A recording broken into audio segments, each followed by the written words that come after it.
ঠিক আছে back to my channel. তো সব এটা ভিডিও আপনাদের স্বাগত জানাইছোঁ। তো সব আজি ভিডিও তোমাৰ আপোনালোকে চিনাকি আপোনালোকৰ নতুন যি ভোটাৰ কাৰ্ড আবেদন কৰিছিলে ভোটাৰ কাৰ্ডটো আপোনালোক অনলাইন পৰা কেনেকৈ ডাউনলোড কৰিব সেইটো মই বিশেষ আজি ভিডিঅ' দেখুৱাম। তো সব আপোনালোকে কমেণ্ট ভিডিঅ' চাই থাকিব।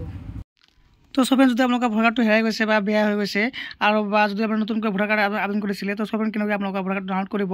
তো সবেন আপোনালোকৰ ভোটাৰ কাৰ্ডটো ডাউনলোড কৰাৰ কাৰণে আপোনালোকে যিকোনো এটা ব্ৰাউজাৰ অন কৰিব। অন কৰাৰ পিছত সবেন আপোনালোকে চাৰ্চ কৰি দিব NBSP পৰ্টেল বুলি চাৰ্চ কৰি দিব। চাৰ্চ কৰি দিয়াৰ পিছত সব আপোনালোকে হৈছে NBSP পৰ্টেল বুলি চাৰ্চ কৰি দিব। চাৰ্চ কৰি দিয়াৰ পিছত দেখা পাইছে প্ৰথম যেতিয়া ইণ্টাৰফেচ আহিব আপোনালোকে দেখা পাইছে ভোটাৰ এইটো অপশ্যন আপোনালোকে ক্লিক কৰি দিব। ক্লিক কৰি দিয়াৰ পিছত তো সবেন আপোনালোকৰ মাজত নেক্সট ইণ্টাৰফেচ খোল খাব। তো সবেন তাৰপিছত আপোনালোকে কি কৰিব দেখা পাইছে ইয়াতে বহুকেইটা অপশ্যন আছে। তো সব ফ্ৰেণ্ডছ যদি আপোনালোকে আগৰ পৰা মানে সাইন আপ কৰিছিলে তেনেহ'লে সাইন আপ কৰি তেনেহ'লে আৰু আপোনালোকৰ সাইন আপ কৰিব নালাগে।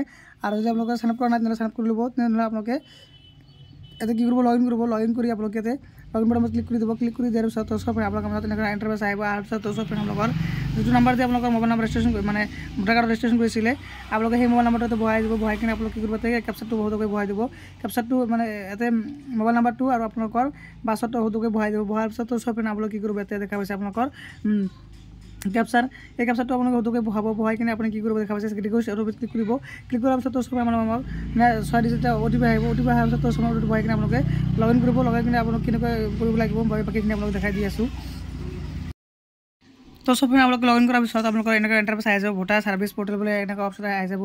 তো সব ইয়াতে আপোনালোক লগ ইন হৈ যাব। আপোনাৰ নামটো ইয়াতে আহি যাব। অহাৰ পিছত তো সব আপোনালোকে এতিয়া আপোনালোকৰ যি ডিজিটেল ভোটাৰ কাৰ্ড আছিল আপোনালোকৰ সেইটো ডাউনলোড কৰাৰ কাৰণে আপোনালোকে তলফালে স্কেন কৰিব। কৰাৰ পিছত তো সব আপোনালোকে বহুকেইটা অপশ্যন দেখাব। ট্ৰেক এপ্লিকেশ্যন ষ্টেটাছ তাৰপিছত চাৰ্চ ইলেক্ট্ৰিক টুল ই পিক ডাউনলোড। তো সব আপোনালোকে দেখা পাইছে যি ই পিক ডাউনলোড যিটো অপশ্যন আছে সেইটো অপশ্যন আপোনালোকে ক্লিক কৰি দিব। ক্লিক কৰি দিয়াৰ পিছত তো সব আপোনালোকৰ মাজত তেনেকৈ ইণ্টাৰফেচ আহিব। দেখা পাইছে আপোনালোকে download electric copy of epic card.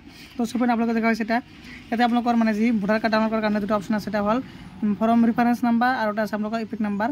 তো সব আপোনালোকে কি কৰিব যিটো আপোনালোকৰ যদি মানে ৰেফাৰেঞ্চ নাম্বাৰ আছে নহ'লে ৰেফাৰেঞ্চ বহাই দিব। আৰু যদি আপোনালোকৰ ইপিক নাম্বাৰ আছে নহ'লে আপোনালোকে ইপিক নাম্বাৰ বহাই দিব। তো মই ইয়াতে মোৰ যি ইপিক নাম্বাৰ আছিল সেই ইপিক নাম্বাৰটো মই ইয়াতে বহাই দি আছোঁ। ইপিক নাম্বাৰটো বহাই দিয়াৰ পিছত সব আপোনালোকে কি কৰিব দেখা পাইছে চিলেক্ট ষ্টেট। ইয়াৰ পৰা আপোনালোকৰ নিজৰ যি হোম ষ্টেট আছিল সেই ষ্টেটটো আপোনালোকে চিলেক্ট কৰিব।